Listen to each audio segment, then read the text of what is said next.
it's a beautiful day. My beginning will be as bright as the sun. Come, won't you come along? And it feels so bright, it's like luck is raining on me. Hello! Staying at home because it's very cold outside. Although the sun is shining, it's still very cold. So, since it is weekend, I decided to do something productive inside while staying inside our house. For today's video, we're gonna do some diamond painting. This diamond painting is so addictive. I love to do it. And I'm the person who loves to do arts and crafts. So, today, I'm gonna share my tips and tricks on how to do diamond painting. By the way, this is Merlinda Casapaw, living in the countryside of Australia. Let's try and do this simple diamond painting. Diamond painting comes in different design, and you can have the pull drill, which means pull diamond painting. All the canvas will be filled up with beads, but normally I use the half drill, which means there are portion of the canvas which I will not put some diamonds. I like the half drill because when I finish it and I look at my finished product, it looks like the painting got a 3D effect. So you will see when it's finished. And most likely, I like to paint some views, especially with water. For me, it's so relaxing. So let us open this diamond painting. So this diamond painting the size is 25 by 35, and this is the view that we're gonna do. When you open the diamond painting, it comes with the accessories. So it comes with the canvas. So this will be the canvas. That's the canvas. So this is half drill, which means that all I need to do to fill up with the beads is this hill, this house, and this one. I forgot the lighthouse. So this is, we call this canvas. On the side of the canvas, there are numbers here, which mean these are the numbers of the beads or the diamonds that you're gonna put in the canvas. This is a sticky canvas, and it also comes with this packet, which we call this one is the drill, and this one, it goes like an extra packets or containers for the diamonds, and the sticky blue tack, and this one, the drill tray. We also have these beads which got numbers. So let us open this. How you open it?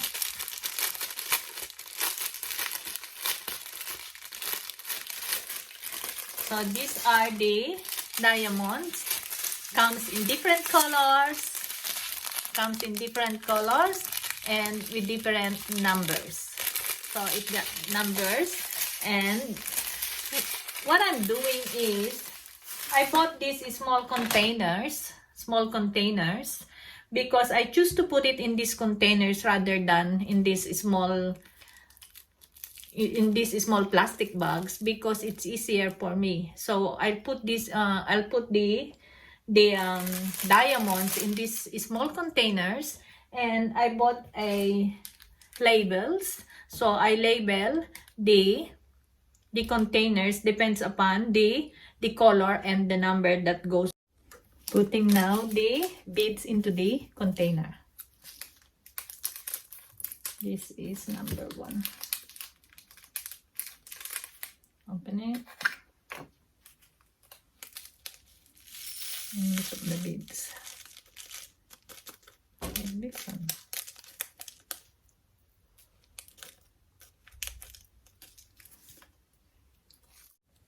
Now, all the beads are ready with their respective container and numbers.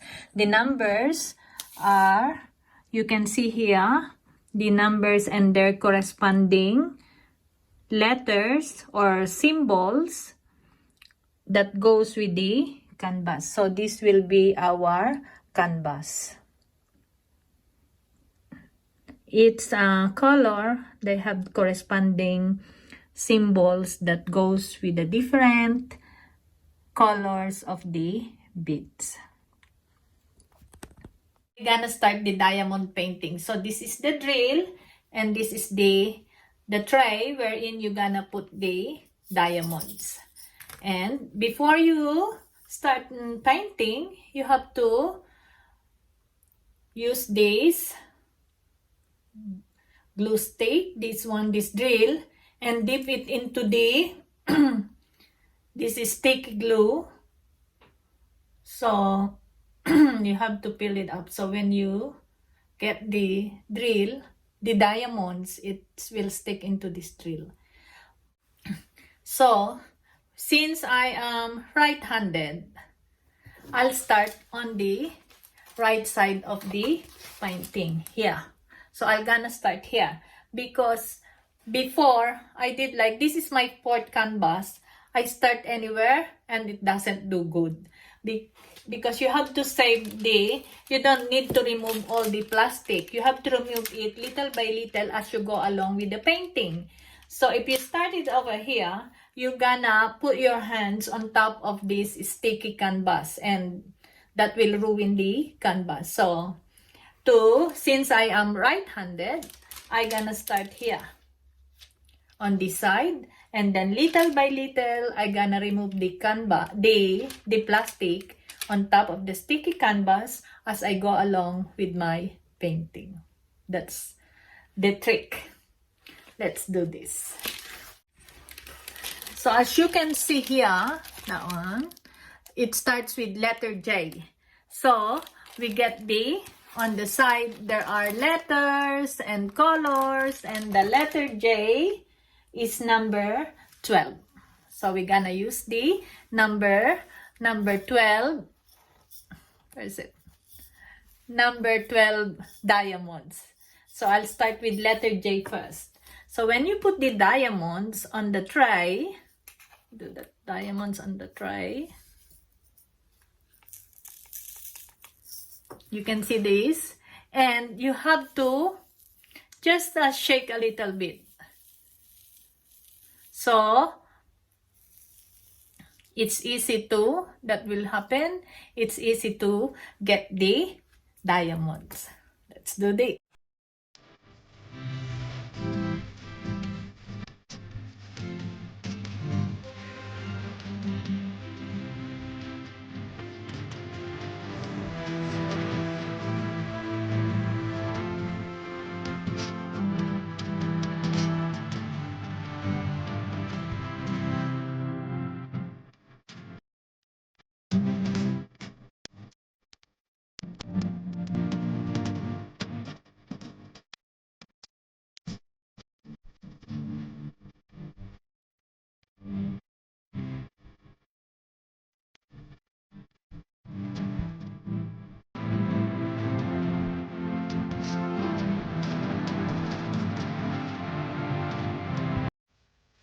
I've been doing this for a while, and this is what's happening now. I finished almost half of it. I enjoy doing it, and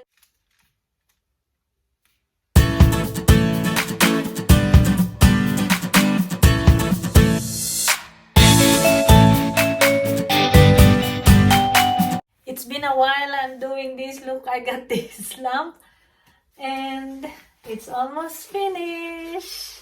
Look. Few more spots and I'm done. See, I told you it's addictive.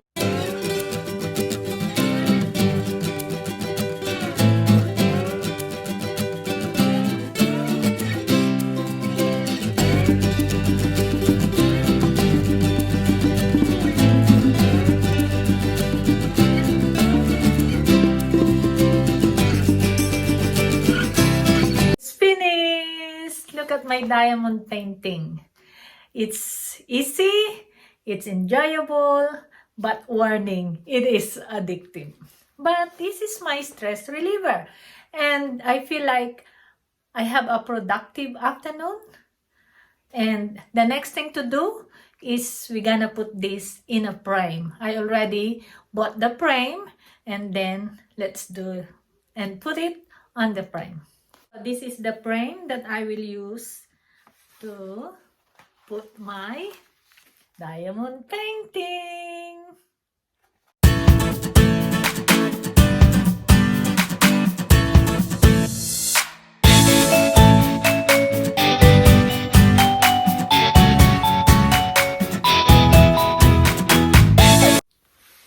And this is my diamond painting. Look how beautiful it is. And it's easy to do. By the way, I got more. I'll show you some of my diamond painting. So I got this. I make also this one. I also made this one last week. And I got another one. I'm addicted to it. Here we go. Here are my diamond painting. I love doing it and I'm happy. There's one more. This is a big canvas. But still, I cannot find a frame that will fit this one. But this is another masterpiece from yours truly. Thank you very much for being with me in my diamond painting journey. Hope this video will encourage each and every one of you to try diamond painting. It's so relaxing, and the thing is, it's addictive, but in a good way. You're being productive and you produce paintings like this. By the way, please don't forget to like, leave a comment, subscribe if you're new to my channel, and ring the notification bell. And please do share. This is Merlinda Kasapaw, living in the countryside of Australia. Bye-bye. Take care. See you in the next vlog.